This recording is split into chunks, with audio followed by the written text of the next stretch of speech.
Testing, testing, 1, 2, 3. So we're recording to my Sony laptop that I've just picked up. Though by today's standard this is very much an outdated machine. I don't intend to put new software on it in the slightest. It's got Windows XP. When I picked it up I knew it would do. It was slow as hell because the last user installed a bunch of crap on there. So I've restored it, and this is what I was hoping it had, original partition with Sony, so it's taken it back to how it would have been back in 2007, I think this machine was released.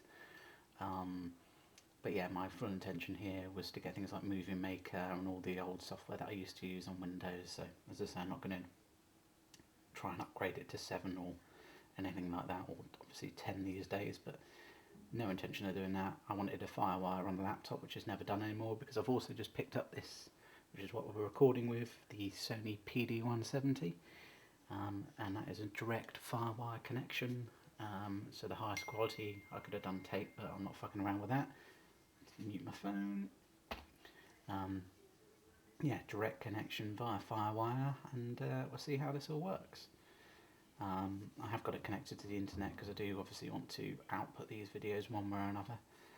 Trying to get a web browser to work in 2019 on XP is going to be a challenge. I believe you can get an old version of Chrome because it won't install the latest, obviously, because Windows XP has long since been supported.